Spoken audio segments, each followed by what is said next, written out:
внимательно смотрите.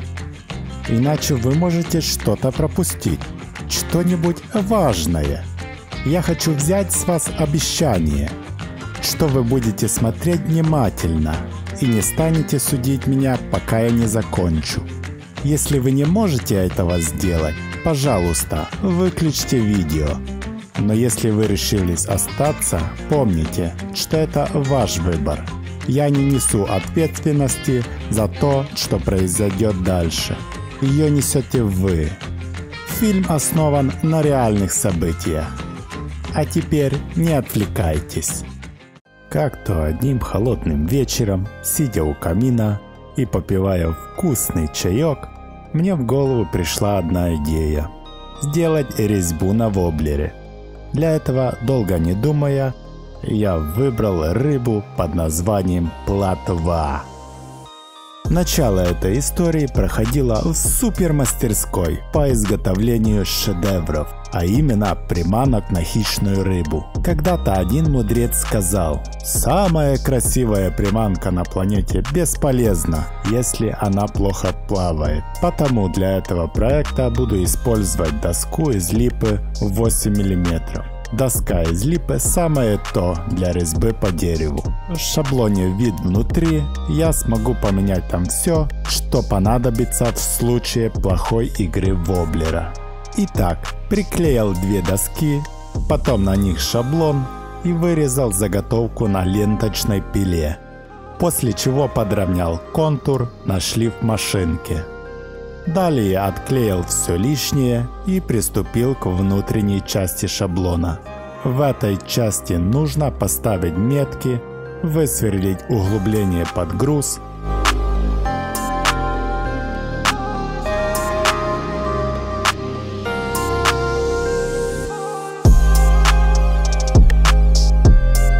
в хвосте решил сделать одну шумовую камеру.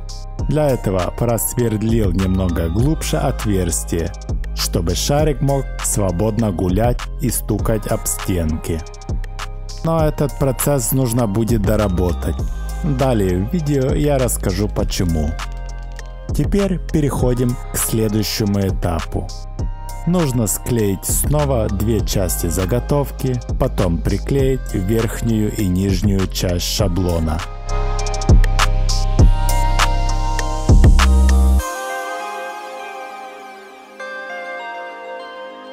Чтобы сделать ровный разрез, так как на шаблоне, я сделаю из бруска заготовку. Для этого я приготовил шаблон с нужным мне углом. Сделать это очень просто.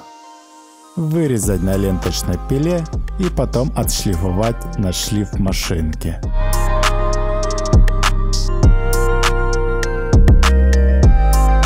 Теперь японской пилой медленно делаю разрез.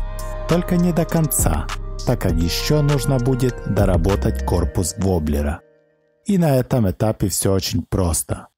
По шаблону подровнять хвост и голову, нарисовать линии и бла-бла-бла-бла.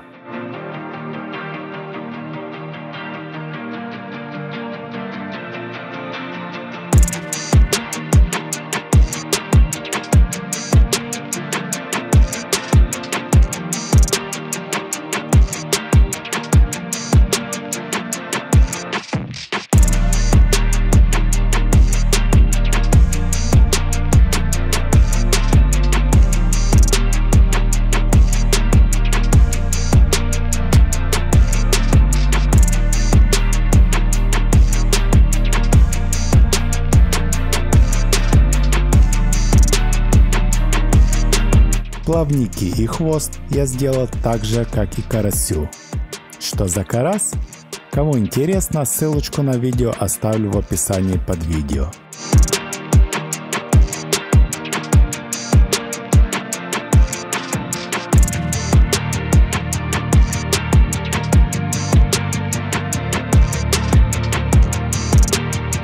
Теперь уж можно разделить воблер на две части, сделать петли и ехать домой, так как в мастерской очень холодно.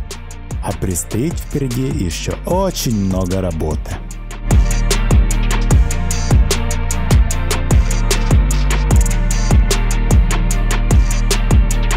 Далее, не зная, как этот процесс объяснить, поковырял я ножом, и получилось на вид что-то нереально сложное. Замешал двухкомпонентный эпоксидный клей и приступил к склейке корпуса. Помните, я говорил, что надо будет доработать шумовую камеру? Так вот, в процессе склейки клей попал в камеру. И как вы поняли, шарик уже не будет стучать. У меня уже есть идея, как сделать так, чтобы не попадал клей. Но мне интересно послушать твою версию насчет шумовой камеры. Для этого напиши, что думаешь, в комментарии. Далее под хорошую и веселую музыку я буду творить чудо. А именно тот процесс, который занял большую часть времени. Но поверь, это того стоит.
На хорошо разогретый воблер наношу слой эпоксидной смолы.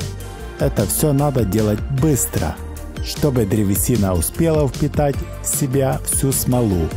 Тогда останется вся структура резьбы по дереву.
Итак, результат теста. В этот раз с игрой получилось все идеально. Аж душа радует. Хорошо плавает при ровной проводке. И даже быстрый твич будет актуален. Воблер получился, как и хотелось, быстро тонущим, чтобы можно было проходить по глубине.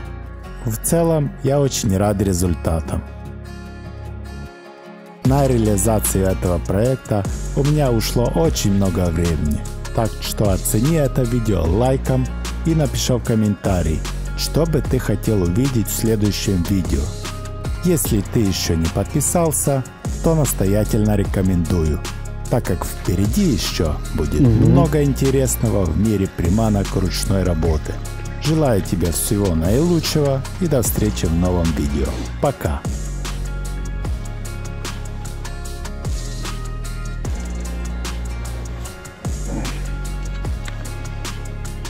Наконец-то.